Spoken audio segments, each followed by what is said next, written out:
Well, the thing with water and stuff, I probably could go for hours on it.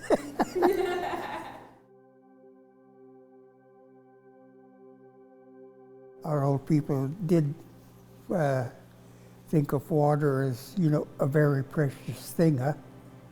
Well, like water is life in itself to us. On the res here, there's streams coming off the mountains and stuff, and we used to be able to drink on any stream or anything. It was nice, clear, pure water. No pollutant that we were aware of, except for, I guess, what the nature provided to the water for us, I guess. Actually, we used to jump in the cold creek and just love it. It was nice, find a nice, well, after the water goes down, because we dare go near the creek when it's rip-roaring down there, but when it settles down, you have a lot of little eddies there that pools up, a nice little swimming pool, so we used to go in there, and sometimes we'd start about in April, sometimes jumping in the creek and stuff then, all summer long. A little chilly early in the season though. Yeah. You go fishing and stuff, or you go up the creeks and stuff, and all the rocks were nice, polished, clean. And eventually it got a little grimy and pretty sort of just slimy looking stuff on the rocks and stuff from the pollution. The farmers were above the reserve there, and there's cattle and a lot of stuff going into the creek and started the pollution.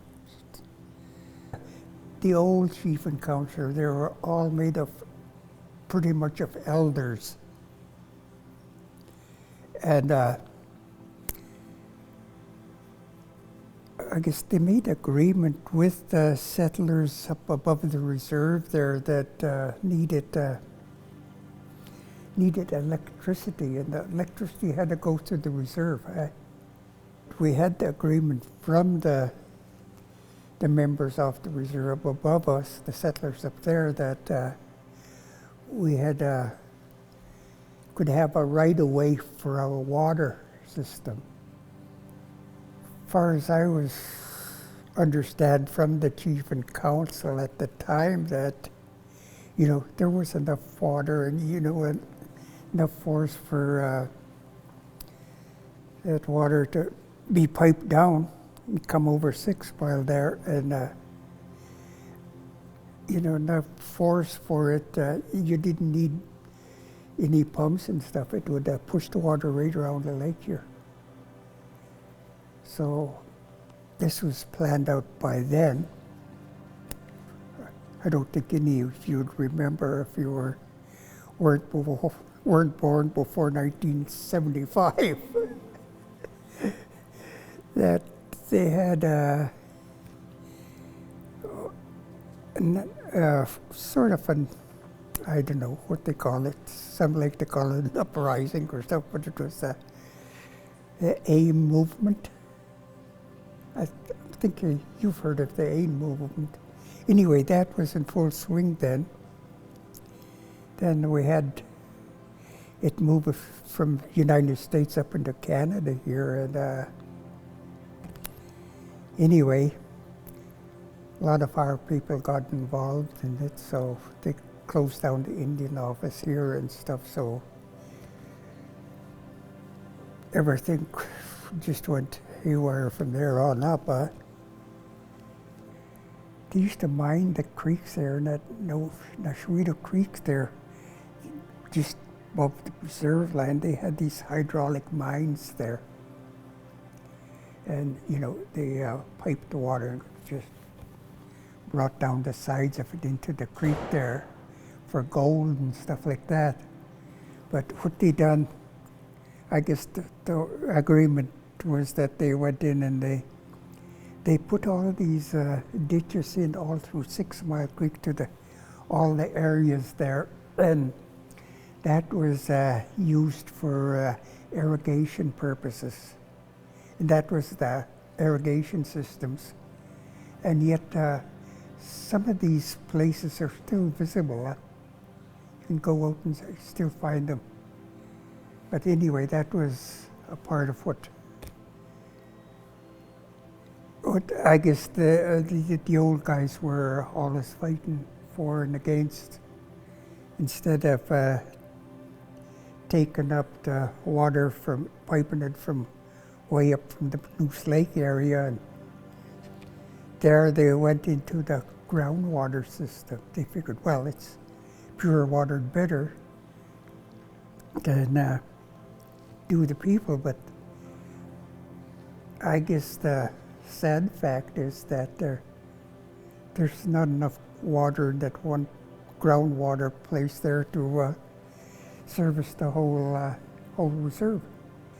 In 92, I happened to be at council for that term, and we bought the Sun Valley Ranch for the purpose of trying to keep our water. And so we got the land above them, so we wanted control of it. But I would say before then, though, that the province has issued a lot of water license off the reserve there to all of those people there. So, and we didn't have a say in it. But I still think there's still hope for some good, clear water and stuff for our uses and stuff.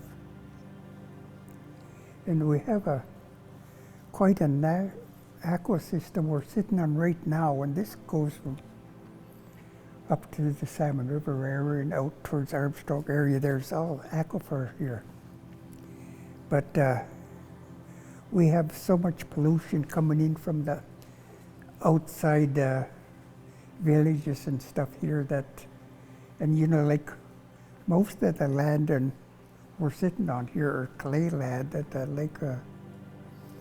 water comes, it doesn't seep down, it hits the clay and it just finds a path right through it. And everything goes straight into the lake. Now, I hear some of these young guys say, well, we got lots of water, look at the lake. My God, they can drink it, but I don't want to. So, you know, but yeah, we do need a good water for our own consumptions and stuff, and we do need water for irrigation and stuff to survive. Huh? This is pretty essential for our people and for everybody, actually. We're put on earth here, we don't own anything. We're given to it to use for our benefits and stuff, and to look after it. And this is the part where my heart comes from.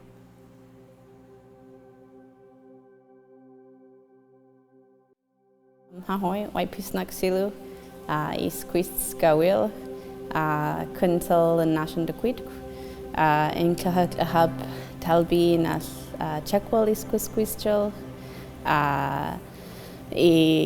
Schachbatwi Murray Alexis Isquist, Nash in Kakana Dora Lewis Isquist, Ulnuch in Kikoatwi Stephen Kwa Isquist. Nash in Eastham Timatwi, Mary Peters Isquist, Kin Such Silquam, or Suchmat Mayam, or Nuch Apana Sitchmat Maya. So, hello everyone. My name is, my English name is Sarah Alexis, but my Timuch Siilch name is Gawil, which is a water snake. So I have lineage from here in Siilch Tumkulau and up in northern British Columbia in Carrier-DeKalb territory. So I have a rich background. I consider myself to be a water person or a land person, but right now I'm also a teacher and a student. So I hold many roles and many responsibilities. This value of doing work for the land, for the water, for the people really stems from the way I grew up.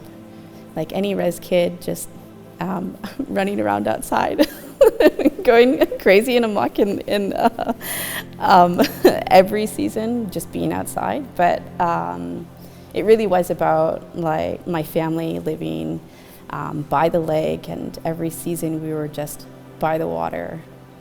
And I think that holds like a very special place in my heart, in my core, in my values. I don't even know how to fully describe the fact that it's like the most essential thing. It is the thing that we need to be focusing in on. In the Okanagan, there's these notions, this rhetoric of, we have so much water, we have so much great green aesthetic, we have so many vineyards, we have so many orchards. I mean, the lake, when you look at it, it's beautiful and big, and, as Skailloch people, we recognize that, it's not just a lake and it's not just water, that it's more than that, that it's this entity of its own, that it's our own, it's a relative of ours, our oldest relative. And so the work that I do is, as a student, as a researcher, I like to think of it as a researcher, as a person who has questions about, our Si'ilch, our Skailloch ways. I'm always trying to think, how can we best move that forward? Just recently, I finished a museum exhibition project with a whole great research working group at the University of British Columbia, Okanagan. And that was titled Waterways, the Past, Present, and Future. We were collecting all these little bits and stories and threads of, water from both Skailloch and non-Skailloch points of view. And we were trying to really focus in on kind of stepping out of this mind frame of, it's just the Okanagan as, its own lake in itself, and that's it. Stepping away from that and looking at, it's this lake and all these tributaries and these ecosystems, but it's also a part of that bigger water system, the Columbia River. These little tributaries up here, whether it's Irish Creek or Deep Creek or Nashwedo or any of the ones up in OKIB, like head of the lake, or even other tributaries like Kettle River or the Arrow Lakes or Kootenay Lakes. All of these systems are, they're all connected. It goes back to this notion and this rhetoric that we have contemporarily that, just because we can't see past Okanagan Lake, that it's not our issue to deal with, or we don't have to worry about it anymore. And so the work that I really did with that water strategy stems from that real strong understanding of why water is so important. It's very easy not to know. But that project, Waterways, was a means to collect all of these stories of good work that happens, of projects that can be Indigenous-led, that are collaborative, that focus and talk about habitat restoration, ecosystem restoration, or even cultural aspects that look at the importance of ecological ties to different more scientific, more technical projects. And so that Waterways project was a means to kind of create this physical space for people to come in and look at and hear all of these different stories, hear about why the Return of the Salmon project with the nation is so successful, what makes it so successful, why was it Indigenous-led, why did it last 20 plus years, why is it still on, right? And I really, one of the things I really appreciated about that project is being able to contribute, in a more kind of research technical way where I can kind of help shape how processes are being made within academia, in a very good, in a very Si'ilch, in a very Skailloch-centric way. I think a continuation of the work that our people have been doing for generations, millennia. It's just another iteration of, pushing forward and bringing forward the values that we have, the ethics that we have, that are very strongly tied to place. Our language often comes from the land itself. Even just thinking about the term Si'ilch, it's always a reminder. It's a physical reminder that we talk about and we say and we bring into existence. But it's also like an ecosystem reminder that, you know, the impacts that we have, the things that we do with water also, you know, create these trickling impacts and effects to all of the Timucua. So if we take away and use and bottle water from the Okanagan Lake, you know, that takes away from all of the fish and that are, you know, trying to come back and spawn, or it takes away from all of those little aquatic insects that kind of feed into that like system, or it takes away from, you know, the habitat of some of our roots and our berries that, you know, grow along the water edges, or medicines, right? It's like this system of balance. When we think of Timucua, like all living things, we need to remember that we're still a part of that. You know, we're a part of what that means in the natural world, in those ecosystems out there. One of my really good friends, we went snorkeling in one of the creeks, and so we're, you know, in like this frigid cold water, looking at like baby fish, baby trout swimming up the creek, and I have like this video image of what it looks like, but I'm like holding onto this rock and I'm looking at these baby fish, and it's almost like this epiphany moment where I'm like, oh my God, these creeks aren't just like, you know, to feed and house all of our people. It was really kind of like one of those really literally, physically in your face, like reminders that water was able to give me. It was a very humbling kind of teaching moment, you know, being able to see these baby trout in the creek. I don't think that the values that I have in the work that I do would be maybe as strong as if I didn't, you know, was there witnessing that. Because I am really, you know, a strong believer in how our relations and our relatives go beyond, you know, our actual human family. I'm really a believer that you know, those fish are my parents just as much as they're their parents, and those medicines are my parents just as much as everything else. There's always work that will be done and that will need to be done for our future people, our people to be, people who aren't here yet. But it goes back to that notion of like, well, it's not just about scale of people, it's also about all the other Timucua, all of the other, you know, creatures that live in the water, or the plants that grow on the land, our medicines, the animals that fly, all the four-leggeds, all of these like pieces of the ecosystem. We're really at this like crossroads of do or die. There's parts of me that really want to get angry because we have so much value, we have so much insight, we have so much experience with, you know, this place that we live in. We come from this place, and for us not to be involved in, you know, decision making or management or stewardship or, you know, whatever however you want to frame that, like, it's really insulting. It doesn't seem like our people, our communities, not even just like here in the Okanagan, but really in Canada and North America, that we're not like a part of these conversations about water, that we don't get to be involved, that we have to fight our way there. I know it's very easy to fall into that kind of pit of, you know, colonial despair. I think everyone needs to kind of come to this understanding that we all have a responsibility. This responsibility of, you know, living in a good way in this place, in a sustainable way, in a regenerative way. And those responsibilities go beyond our borders. They go beyond the reserve. They go beyond the city, Vernon's municipality borders. They go beyond the regional district, you know, breakdown. They go beyond the borders put up by the province and the federal government. Like, we have very strong ties to place, to our Tumkulao, our Syilx, our Timucua, and we need to remember that we also have a responsibility to them. Okay, Ihuwait.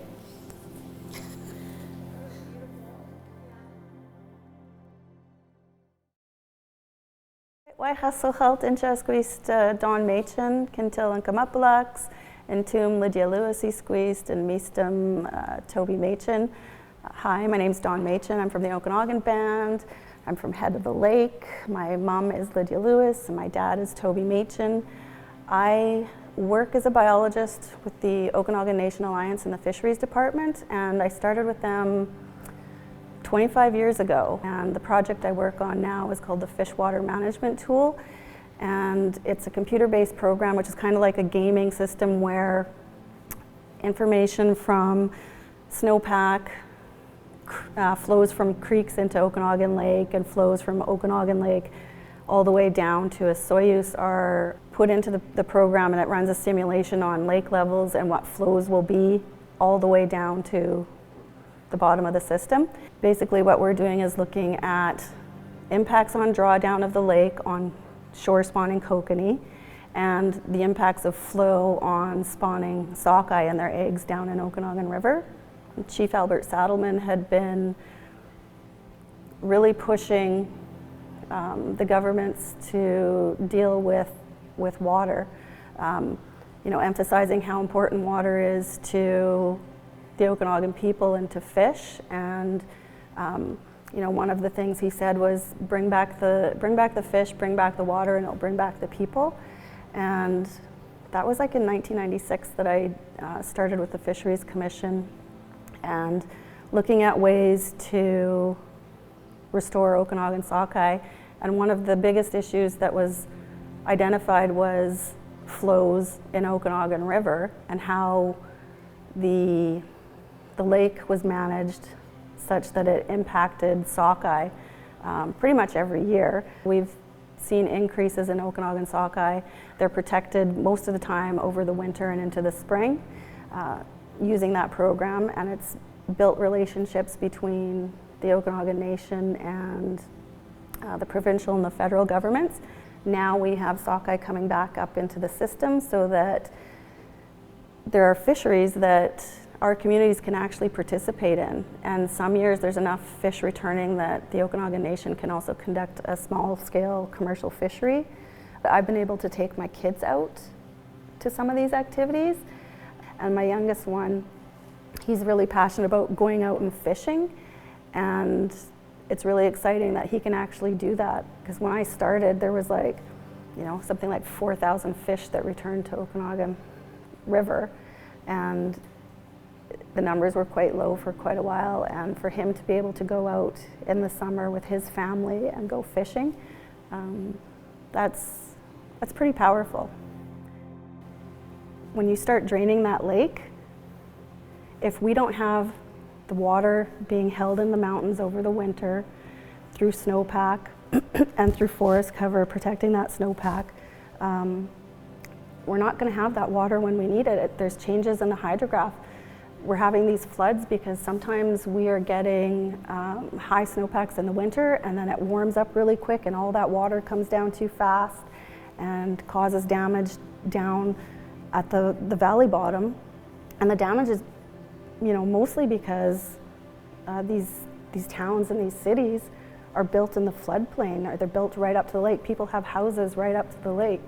You've got to realize that you're in the floodplain, and the floodplain has a function, and that function is to absorb any excess water that comes down early in the year, or you have high rain springs that we need that floodplain to function to protect other parts of the land.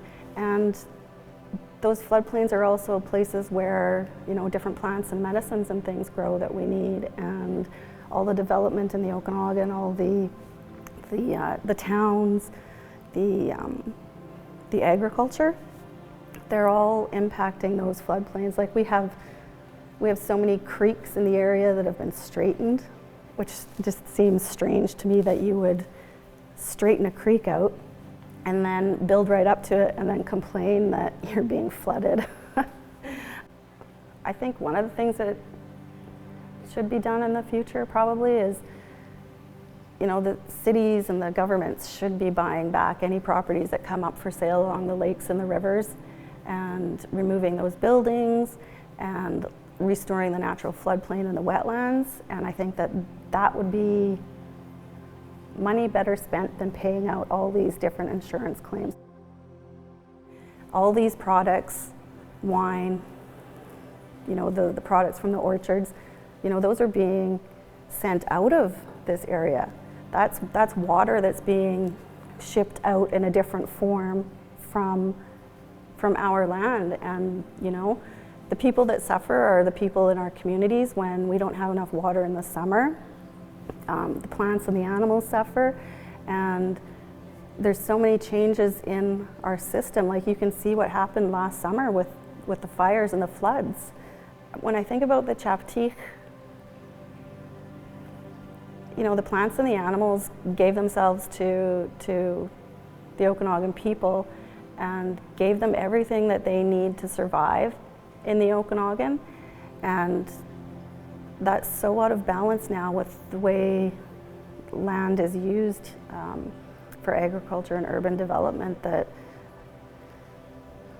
it's getting harder and harder, I think, for the plants and the animals to survive. And that's going to affect, well, it's already affecting, where and when you can go out and get your berries in the summer. Affects your access to the different areas that you're hunting. It impacts even the health of the animals. Water connects us all, the plants, the animals, the land, and I think there's a lot of work we can do, and I think we've started at a good place, and I'm pretty confident that we can build those relationships with the province, the cities, the federal government, and protect and restore those habitats and protect and restore that water. But the key is protecting that water because we all need it. We have brilliant people in our nation that can do this work, and they do this work. We have Okanagan Nation members that are biologists and technicians, and we knew from the start that it had to be driven by our bands, by the communities, and that we have people that can do that work. That's really what all the work that we've done is about. It's about protecting those fish, restoring those fish, so our kids, so our family, our cousins, our future generations have that opportunity to get out and fish. And it's not just about fishing, it's about community, it's about being together out there, harvesting it, processing it, sharing meals together. It's actually really exciting and really powerful. The Creator didn't say to make a ditch or to make troughs or to dig big holes for lakes. No, He put it there for us to understand how much our land means to us and to the animals. And in how we're supposed to look after it as we walk, eat and sleep. Same with the animals out there. I'm Madeline Gregoire, and my Indian name is Luats. It was given to me by my grandfather. When I speak with poor directions and poor nations. And that's our total rights of the land. The animals are partners, and nation-to-nation partners. And that's to do with all the land that we live on, our language. And we always protected our water rights. Our water rights within where we stand and where we walk, and where we eat and sleep. That's always there. And it's the same with all the things that fly, and all the things that swim, and all the things that walk on the land. Back then it was just totally different from today, which people never seen. And creeks at that time was so much, and it's just clear. You look in the creek, you can see the bottom of it. If you look in the Okanagan Lake, You look on the bottom, you can see the bottom. All the lakes, you can see the bottom. But now, you go out there and make a hole on the ice and try to see to the bottom, you can't see nothing. It's cloudy. Our water is cloudy now. And it's killing all what's in the water. If you go from here to Alberta, the creeks, lakes, and the water that comes off the mountains, and the water that looks after, like everything in the four directions, is there. It's there to help us. It's there for a reason. It's to hold this land and hold what's on it, the plants, the trees, and people, and things that fly, and things that swim, and things that crawl. There's frogs, the snakes, everything that lives out of the water. All the four directions is there for the First Nations. And as we pray for everything now, and 4 seasons. So to help the land and help the animals, and to help people, and to help things that fly. When it rains, there's nobody turns on the tap for it to rain. It snows, nobody just goes and puts all that. It's the Creator. And the reason why the Creator is looking after us is because He built this for us as spiritual people.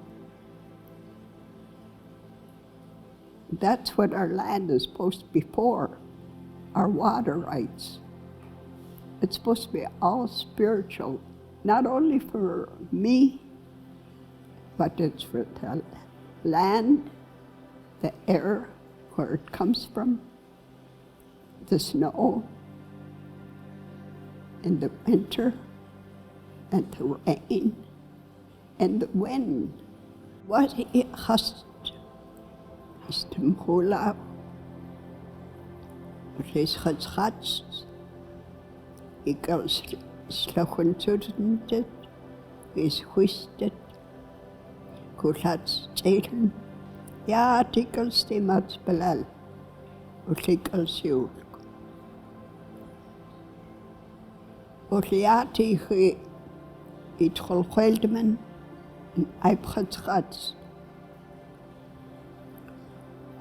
Orwaikol en chuten apna is holquel. Ik is tel kafka holquelden.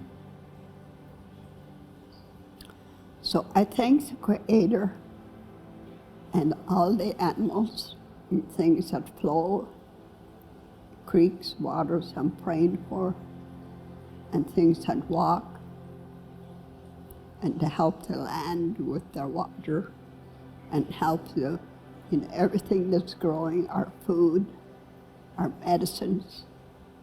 So it's good to have that. And the sun, the moon helps, and the stars, they help. That's all for a reason. What I talked about is connected to all that in my language and how I was raised. And I'd like to thank the Creator for all what I prayed for our land, and for the animals out there, and for the water, and for the sun, the moon, rain, snow. And I thank them for that. for today, I spoke of all that. Okay, why limit going to okay, I thank the Creator for everything I talked about is in the right south of our land. And for him to give it to us, I thanked him. And so I'll close with the prayer. And children, why he thank you.